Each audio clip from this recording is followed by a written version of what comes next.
Alright guys, I've had a bunch of videos of the things I don't like about this LS tractor. So let's talk about some of the stuff I do like. For one, I like the large bucket on it.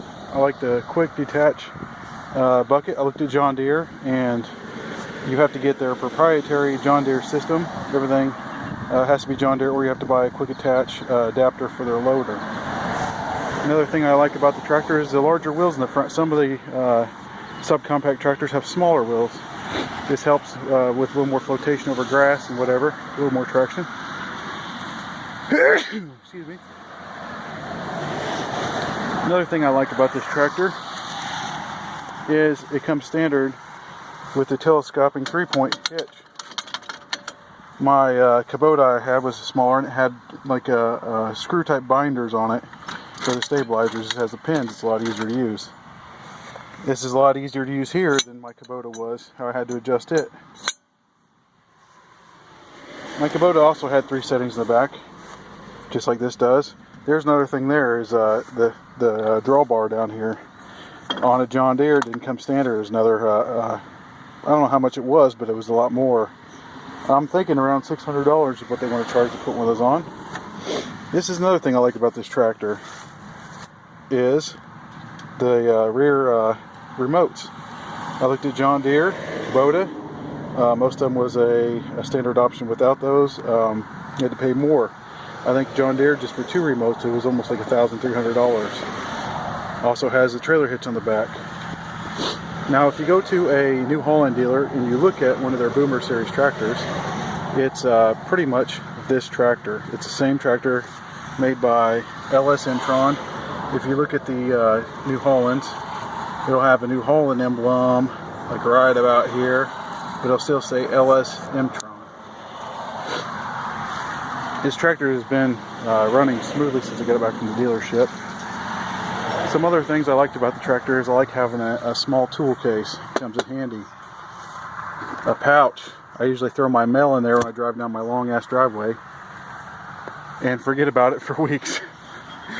The Kubota I had did have a tilt steering wheel. This does too. My Kubota, one thing I liked about the Kubota more than I liked about this was the fact that you had a clutch to engage your rear PTO. This one has the switch, and it's all in the transmission. I like the clutch better because when you have a larger implement on there, you can kind of slip it a little bit and run it up slowly instead of just jarring the engine. Another thing I liked about this more than my Kubota is these adjustments right here next to your 3-point and your draft control. This adjustment right here, you would take it, and that's center rocker position is like it's armed, and you push it down. Once your foot's off the brake and you're driving, you push it down, and this thing will throttle up to any set position you have the throttle, any RPMs. And when you're setting it, once you have it throttled up, say you want a little less RPM, you just push this and the RPM will slowly drop or slowly raise until you get to your desired RPM that you want.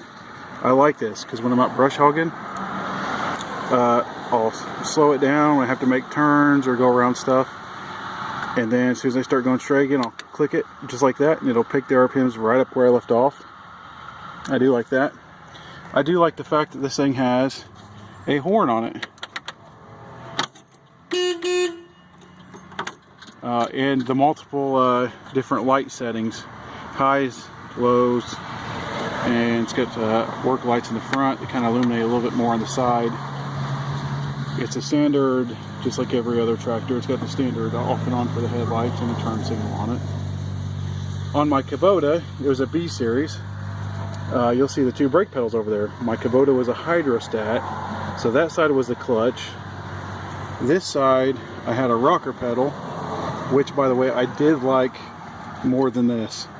6 foot tall, I'm not extremely tall, but my feet want to go out when I sit in this operator station, and I always want to push on this as forward, like you would have gas in a car, and brake and reverse I would think would be on this side, but it's backwards. But I always have to watch myself because I always want to put my foot on the right hand pedal just like you're driving a car. The loader, as you see in the other videos, I think the loaders suck on these. the Kubota I had was very, very smooth. Very smooth.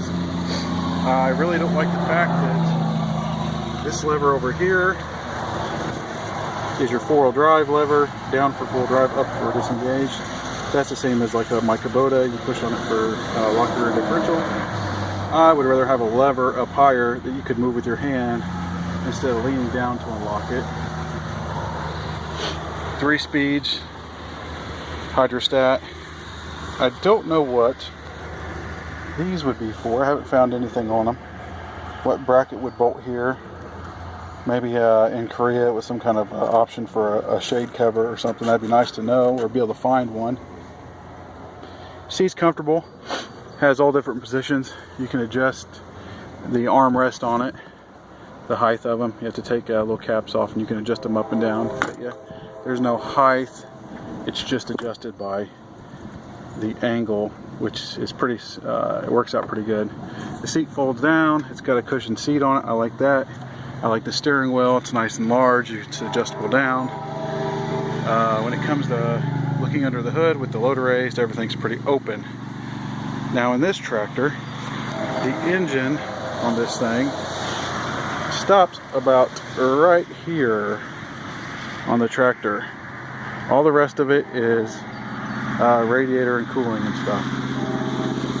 This is easier to get to on this LS. My Kubota was to grease because the zerks are right in the sides. My Kubota was down in here. You had to have a loader in a specific height to get to it. I like the fact this has a closed front shaft going to the front axle, so you can't hang it on anything, but yet the valve sits down low and hangs low on this thing. All the Kubotas and the Boomer series, or not the Kubotas, but all the LS and the Boomer series tractors use this same shitty loader valve. I'm going to try to get probably a stock Kubota valve and see if I can't retrofit it on this to make this loader work like what I'm used to, smoother, or maybe even put a self-leveling valve off of this so the loader will work a little better. The styling of this tractor ain't bad. I really don't care if it's got a chrome grille on it, because it's just a tractor. I don't buy stuff so it looks pretty. I buy it to do work. What you'll notice on some of these tractors is the welding looks like a kindergartner welded it in some spots. They got a saying, a grinder and paint makes me the welder I ain't, and that must be this guy's. Whoever did this, whoever hand done this beauty here, that must have been his motto.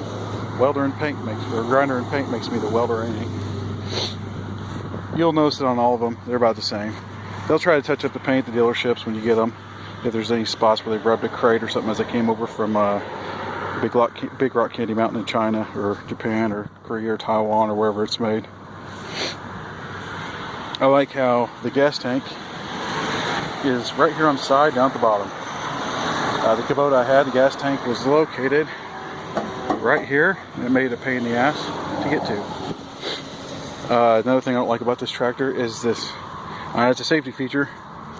It's got this damn beep that goes off when you don't touch the parking brake, when you don't engage it. It's just a pet peeve of mine. It ain't a problem. You'll get used to taking it off and on as you get off and on the tractor. It's just a pain in the ass. Kubota didn't have that. She wouldn't roll.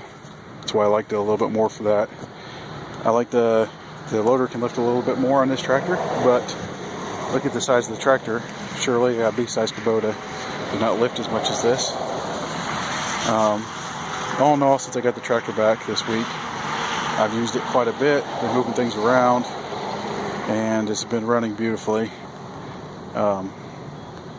They must have done a great job on this thing. They must have figured it out. But the problem I had was intermittent anyway, so time will tell if it comes back or not. But okay guys, I just want to do a quick walk around some of the stuff I like and some of the stuff I don't like. I wished on these tractors, on these like say the rear lights right here, okay? The bulb is only in the top. That's just a reflector. And there's no bulbs in the bottom. You would think that possibly they have one. These two actually are functioning turn signal and brake lights. But you would think that they would have something in there that would make it a little brighter in the bottom. And the rear work light comes in handy. It shuts off the tractor so you can't accidentally leave it on. I have no idea what these extra connectors are for, but they were just spare wires coming out, and I had to throw some heat shrink on them so they didn't arc out on anything. But okay guys, that's my quick little overview of this tractor, things I liked and things I disliked.